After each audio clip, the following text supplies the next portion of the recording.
मैं जब अपनी बुआ के घर गई तब फूफा ने मुझे अपने कमरे में सुलाया। एक दिन रात को मैं बुआ और फूफा के बीच में सो रही थी। तभी फूफा अचानक से मैं जवान हो चुकी थी, इसलिए मैं डर गई थी। जब मैंने उठकर देखा तो वह अजीब तरह से, हेलो दोस्तों, मेरा नाम सौम्या है और बुआ मुझको थोड़े दिनों पहले उसके घर लेकर आई।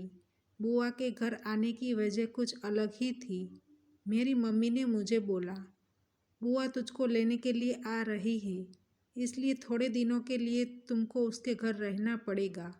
आपको बता दूँ कि मेरे मम्मी पापा दोनों जॉब करते हैं और मेरे मम्मी का थोड़े दिन पहले ही ट्रांसफ़र हुआ है।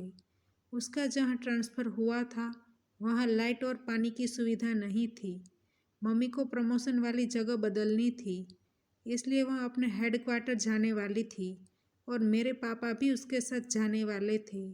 जब वह दोनों फिर से घर वापस आ रहे थे तब रास्ते में उनका एक्सीडेंट हुआ। शाम को मुझे मम्मी का फ़ोन आया, तब मुझे पता चला कि मम्मी और पापा के साथ क्या हुआ है। मम्मी ने मुझको कहा उसकी तबीयत ठीक है और पापा को 15-20 दिन के लिए अस्पताल में रहना पड़ेगा। फिर मम्मी ने मुझको बोला, तुम चिंता मत कर, जब तक हम घर वापस न आ जाए तब तक तुम बुआ के घर रहने के लिए चली जाओ। मम्मी का फ़ोन रखने के बाद थोड़े टाइम में ही बुआ मुझको लेने के लिए आ गई। मैं उसको गले लगकर बहुत रोने लगी। फिर बुआ मुझको समझाने लगी कि तुम चिंता मत करो, तुम्हारे मम्मी पापा जल्दी घर वापस आ जाएंगे। फिर वह मुझको उसके घर लेकर चली गई। मैं पहली बार किसी के घर जा रही थी। मुझे अपना घर छोड़कर किसी और के घर जाना पसंद नहीं था। मैं जब उसके घर गई तब मेरी मुलाकात फूफा से हुई। वह प्यार से मुझे मिले और मम्मी पापा की बात सुनकर उसकी आंखों में भी आंसू आ गए। मुझे वह दोनों अच्छे लगे, लेकिन धीरे धीरे वह अपनी औकात पर आने लगे।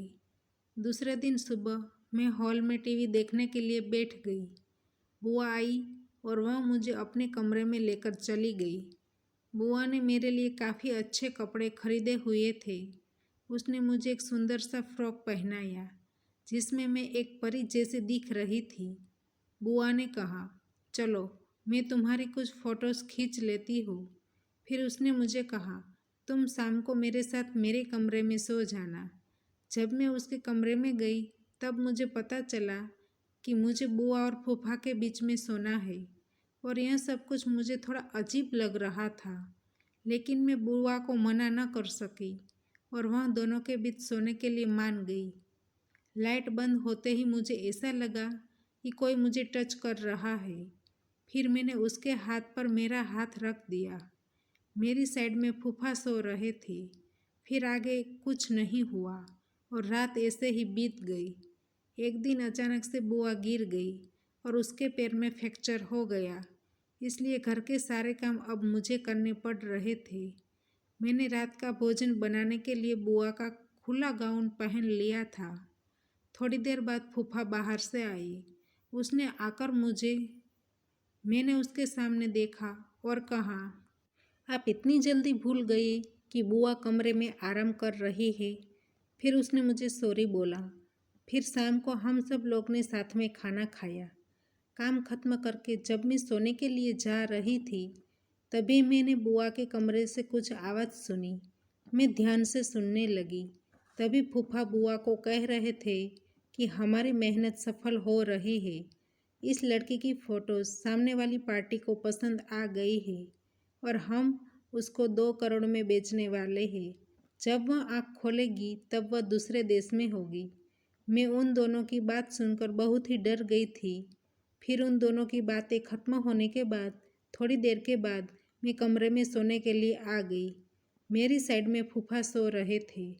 फिर जब फूफा सो गए तब मैंने उनका फ़ोन धीरे से ले लिया और बाथरूम में जाकर मैंने अपनी मम्मी को फ़ोन किया और सारी बातें बता दी। फिर फ़ोन कट कर मैंने वापस उसकी जगह पर रख दिया। 10 मिनट के बाद डोरबेल बजा। जब फूफा ने दरवाज़ा खोला तो सामने पुलिस खड़ी थी। पुलिस ने उन दोनों को पकड़ लिया और 1 घंटे के बाद मेरे मम्मी पापा भी आ गए, क्योंकि मेरे फ़ोन करने के बाद तुरंत ही मेरी मम्मी ने पास के पुलिस स्टेशन में फ़ोन कर दिया था।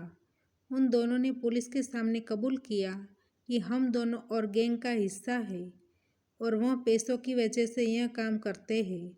तो दोस्तों, आपको हमारी कहानी पसंद आई है तो वीडियो को लाइक करें और शेयर करें, और चैनल पर नए हैं तो चैनल को सब्सक्राइब करें।